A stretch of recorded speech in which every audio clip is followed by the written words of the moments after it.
What's up, Guam? Dave Delgado here for In the Zone. With me, Bill Bennett from the Guam Amateur Baseball. You recently reached out to members of the business community and recognized them for the great things that they do and help with the GABA.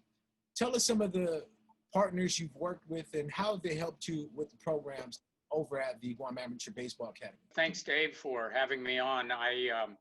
GABA, Guam Amateur Baseball Association, is almost 10 years old. So we understood in the very beginning that, for us to run our activities and, acquire the kids or the adults to play, we would have to get community partners.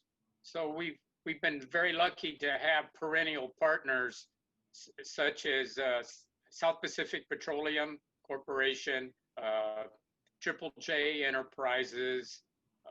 We've had Ambrose in the past, and we've had Moylan's Insurance and Coast 360, also helping us with our fields at the Ukadu High School. The Hawaiian Rock Corporation has stepped up with us every year, every time we needed help. And then there's been a lot of little small companies and partners that we've had that are involved in baseball or softball that have, helped us out through the years with our activities. And it definitely shows because anybody that's been to the Ukadu baseball field, that field is one of the nicest, well-kept fields on island, and all the hard work that goes into it goes back to the kids and making sure that they're able to play on a safe field.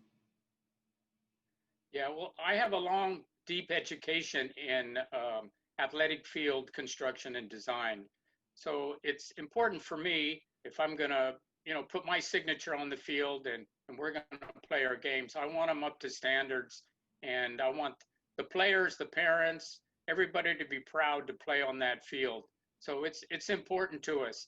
And a lot of our sponsors feel the same way. So we've been very lucky, that we get them to participate in our leagues and other activities.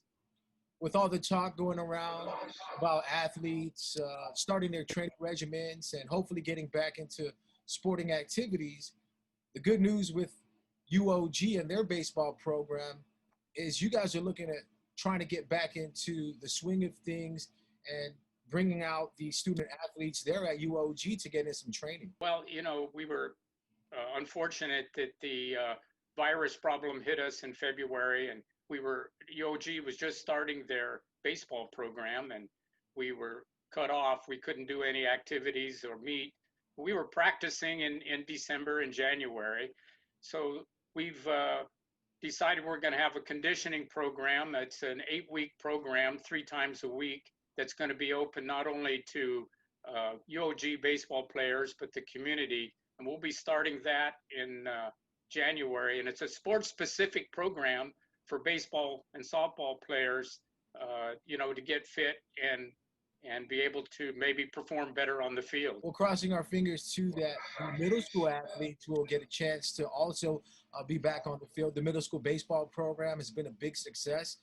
You've seen several middle schools come out and participate in the league, and I'm sure the kids are just itching to get back and play baseball once again. We have the sponsor money for both those leagues. That's the middle school girls softball, and we have the funds for the middle school baseball. So we're hoping that we can get the kids back on the field and have some leagues, but it may take some time to convince people to come out and play sports, even though it's an outdoor sport. So, and same with the high school league, ISA, is going to do their best to try to start up sports again, in January. Have you been in contact with some of the schools and coaches just to keep that communication line open? We've been doing small group training the last 6 or 7 months, and some of the coaches that have attended. Most of the coaches have kids, so they're parents and they coach in their leagues. So I've kept in touch, and Justin's kept in touch, through the media platforms. So once we get the green light to play sports again outdoors, I'm sure we'll start start getting the coaches and the parents involved again. For any information about the programs or just to stay in touch with what's going on, how can people get in contact with Guam Amateur Baseball Association? They can contact GABA at guambaseball.com, or they can contact GBA at guambaseball.com, or telephone number 671-483-6500. And right now, I have several parents that I'm in contact with already wanting to play, so we're going to try to create some leagues.